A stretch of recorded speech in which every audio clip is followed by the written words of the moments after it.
Italy के एक famous artist Gionee ब्रोगलिन ने 1985 में एक पेंटिंग बनाई। ये पेंटिंग देखते ही देखते इतनी मशहूर हो गई कि इस पेंटिंग की 50,000 कॉपियां बनाई गई और लोग इसे अपने घरों में लगाने लगे। इस पेंटिंग का नाम था क्राइम बॉय, लेकिन इसके बाद जो हुआ था इसके बारे में किसी ने अपने सपने में भी नहीं सोचा था। जिन लोगों ने भी इस पेंटिंग को खरीद कर अपने घरों में लगाया, उन लोगों की जिंदगियां तबाह हो गई। एक फायर बॉय ने ये तक बताया कि उस दौरान लगभग 15 घरों में आग लग जाने पर वो अपनी टीम के साथ आग बुझाने पहुंचा। लेकिन वो जिस भी घर में आग बुझाने जाते, उस घर में द क्राइम बॉय पेंटिंग मिला करती थी। उसका कहना था कि घर में सारा सामान तो जल जाता था, लेकिन ये पेंटिंग उसे सही सलामत मिलती थी।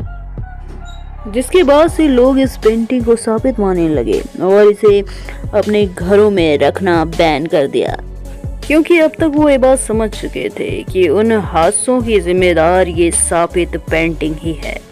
जब सबको इस साबित पेंटिंग के बारे में पता चला तो उसी शाम सब ने हॉलोवीन फेस्टिवल के दौरान इस पेंटिंग को इकट्ठा किया, और जब वो ये पेंटिंग सब लोगों ने मिलकर जला दी तो इस हादसे में आश्चर्यजनक कमियां आने लगी, जो अपने आप में आज भी एक हैरान कर देने वाली बात है। इस वीडियो में बताई गई हर बात वास्तविक है, उसका किसी भी तरह की कल्पना से कोई लेना देना नहीं है।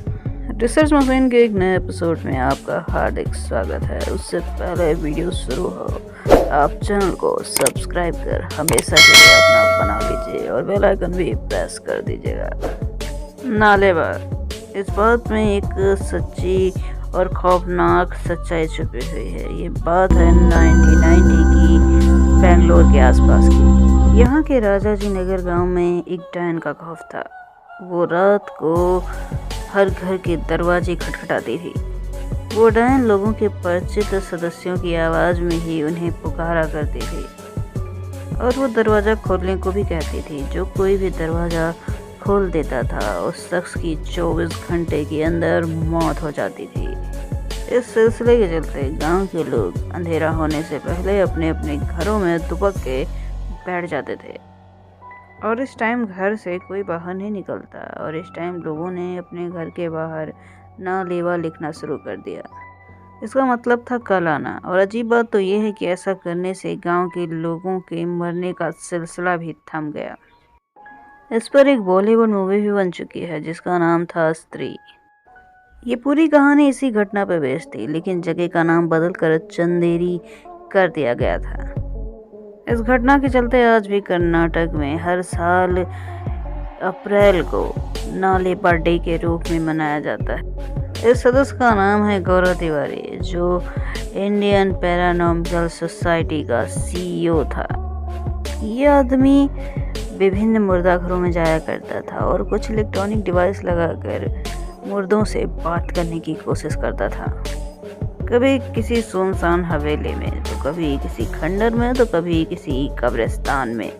इस शख्स का ऐसा मानना था कि आत्माओं से डरने की कोई ज़रूरत नहीं, जैसे हम हैं वैसे भी वो भी होती हैं। लेकिन एक दिन उसने अपनी वाइफ से कहा कि उसे कोई नेगेटिव एनर्जी काबू करने की कोशिश कर रही है और वो एनर्जी उसे साथ लेना चाहती है। उसके बाद 7 जुलाई 2016 को वो अपने लैपटॉप को चेक करने के बाद वॉशरूम जाता है, और कुछ देर बाद बाथरूम में उसके गिरने की आवाज़ें आती हैं। जब अचानक डर के गौरव की पत्नी और पिता वॉशरूम जाते हैं तो गौरव फर्श पे बेसुध पड़ा मिलता है, जिसके कुछ ही समय बाद उसकी मौत हो जाती है। आत्माओं को ढूंढना उसका शौक था और अनजान पहेलियों को सुलझाना उसका पेशा। लेकिन किसी को इस बात का अंदाज़ा तक नहीं था कि इस शख्स की मौत भी एक पहेली बन के रह जाएगी। ये आइलैंड मौत के आइलैंड के नाम से दुनिया भर में फेमस है, जिसका नाम है पोएग्लिया। जितना डरावना इसका नाम है, इस आइलैंड का इतिहास उससे भी कई गुना ज़्यादा डरावना है। सालों पहले इटली में प्लेग नामक महामारी फैली थी। उसी दौरान जो लोग इस बीमारी से पीड़ित थे उन्हें इसी आइलैंड में क्वारंटाइन कर दिया जाता था।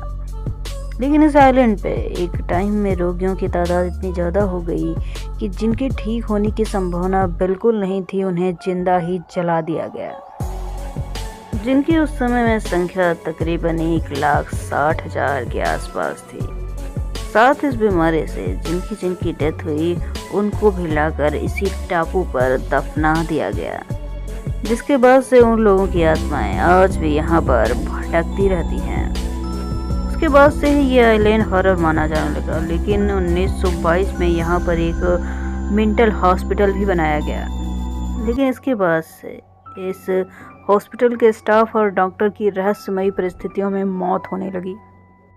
साथ ही यहाँ के डॉक्टर, हॉस्पिटल स्टाफ, नर्स और यहाँ तक कि मरीजों को कई तरह के साए दिखने लगे और फिर इस हॉस्पिटल को बंद कर दिया गया। इसी के चलते इस आइलैंड पे सरकार ने भी जाने की रोक लगा दी और कोई भी इस आइलैंड के पास मछली पकड़ने तक नहीं जाता। यहाँ पर मछलियों की जगह मरे हुए इंसानों की हड्डियाँ फंस जाती हैं। ये वो रहस्यमयी किताब है जिसे डेविल्स बाइबल भी कहा जाता है, जिसका मतलब है शैतान की किताब। लोगों का कहना है कि ये किताब खुद शैतान ने लिखी है। बात है 13वीं सदी की, जब एक मॉन्क को कुछ नियमों को तोड़ने की वजह से राजा ने दीवार में चुनवाने की सजा सुनाई।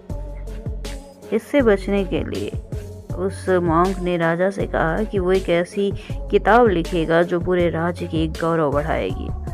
राजा ने उस मॉन्क को किताब लिखने के लिए मात्र एक रात दी, लेकिन आधी रात तक मॉन्क समझ चुका था कि वो पूरी किताब आधी रात भर में नहीं लिख पाएगा।